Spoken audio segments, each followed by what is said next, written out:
warahmatullahi wabarakatuh. Halo anak-anak, kembali lagi sama Ibu Gini. Hari ini kita belajar di kelas 5 tema 1, subtema 1 pembelajaran sejarah. Nah, sebelumnya Ibu terlebih dahulu akan menyampaikan tujuan pembelajaran yang harus dibelajar. Tujuan pembelajaran yang pertama, setelah mengamati teks bacaan, siswa dapat menganalisis sikap-sikap yang sesuai dengan nilai yang terkandung dalam Pancasila dengan benar.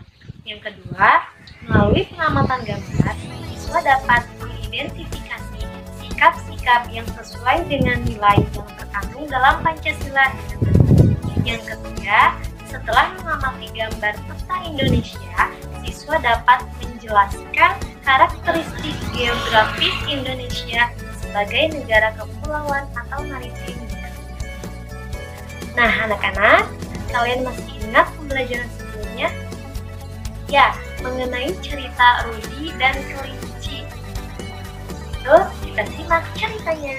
Edo sangat menyukai kelinci. Setelah bermain dengan kelinci, Pak Rudi mengajak Edo mengumpulkan air seni kelinci. Air seni kelinci disalurkan melalui saluran-saluran air dan dikumpulkan ke dalam satu wadah penampungan. Ih, bau sekali, Pak. Benar, Edo.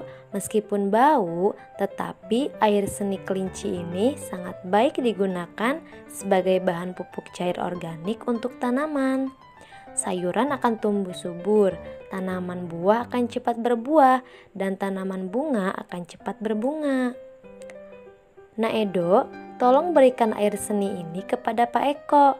Dia sedang membutuhkannya untuk memupuk sayuran. Pak, kenapa air seni kelinci ini diberikan kepada Pak Eko? Kan sayang, Pak. Iya, tidak apa-apa Edo, kita harus saling membantu. Jika ada orang membutuhkan bantuan, kita harus ikhlas dan sukarela memberikan bantuan. Karena kita makhluk sosial, artinya tidak dapat hidup sendiri dan membutuhkan bantuan orang lain. Dan ingat, saling membantu dan tolong menolong adalah bentuk dari pengamalan sila Pancasila juga loh. Benar sekali, Pak. Jika tidak salah, sila kemanusiaan yang adil dan beradab.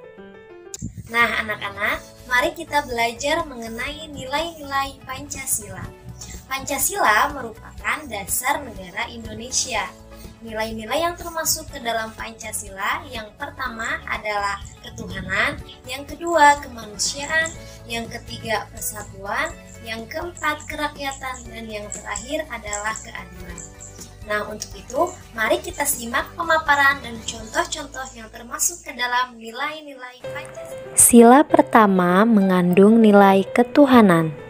1. Beriman kepada Tuhan Yang Maha Esa, menjalankan perintah dan menjauhi larangannya.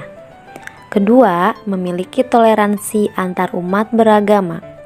Ketiga, tidak memaksakan kehendak ataupun mengejek antar umat beragama.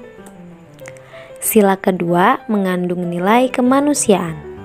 1. Mengembangkan rasa saling mencintai sesama manusia.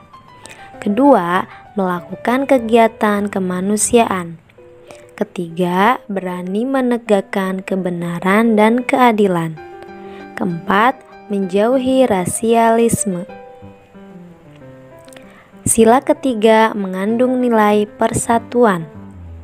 1. Menerapkan sikap cinta tanah air. Contohnya seperti upacara bendera dan cinta tanah air. Kedua, rela berkorban demi bangsa dan negara. Ketiga, memajukan pergaulan demi persatuan dan kesatuan bangsa yang berbineka tunggal ika. Sila keempat mengandung nilai kerakyatan. 1. Mengutamakan kepentingan umum di atas kepentingan pribadi dan golongan. Kedua, mengutamakan budaya musyawarah dengan asas kekeluargaan. Sila kelima mengandung nilai keadilan. 1.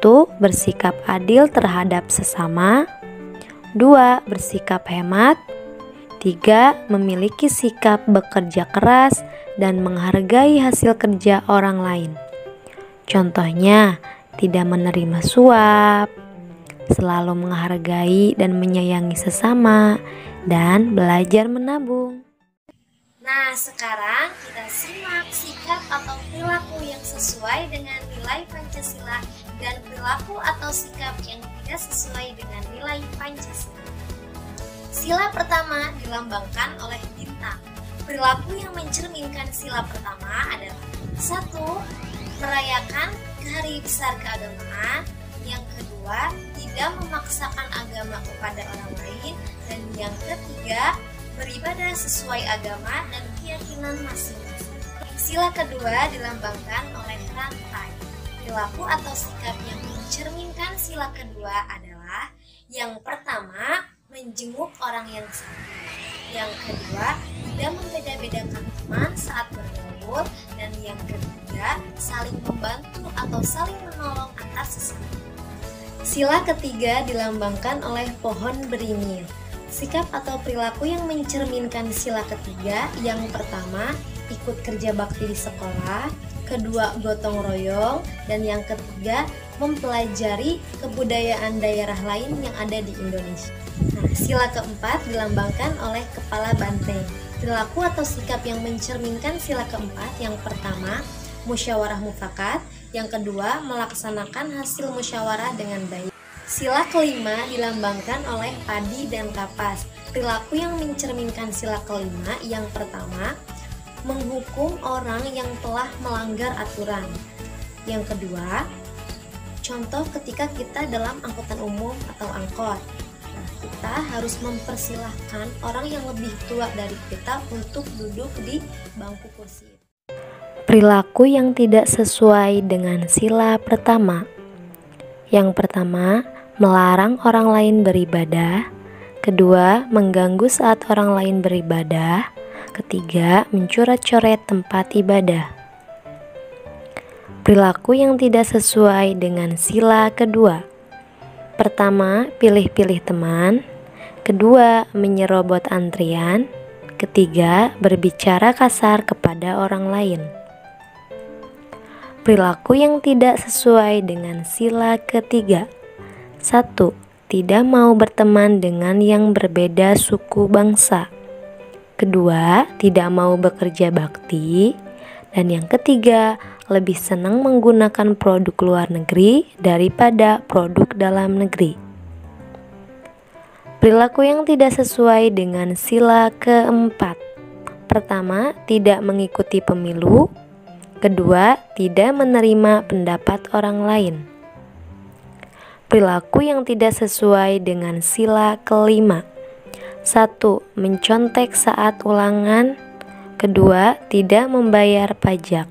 Berikut tugas yang harus kalian kerjakan. Ada di buku siswa halaman 24 sampai 26. Nah, anak-anak, materi selanjutnya mari kita simak mengenai peta Indonesia.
Tugasnya, kalian membuat denah tempat tinggal kalian. Buatlah di buku siswa halaman 28. Bisa menggunakan contoh yang pertama atau contoh yang kedua. Selamat mengerjakan. Nah, anak-anak, kesimpulan dari pembelajaran hari ini yang pertama mengenai nilai-nilai yang terkandung dalam Pancasila. Dimulai dari sila pertama, sila kedua, sila ketiga, keempat, dan kelima.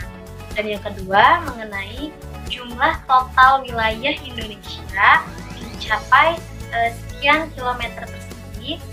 Kemudian batas-batas Indonesia dimulai dari batas timur, batas selatan, batas barat, dan batas utara. Nah, sekian untuk pembelajaran hari ini. Semoga kalian bisa memahami apa yang telah dipelajari, kemudian dapat mengerjakan tugas-tugas yang tadi telah Ibu berikan.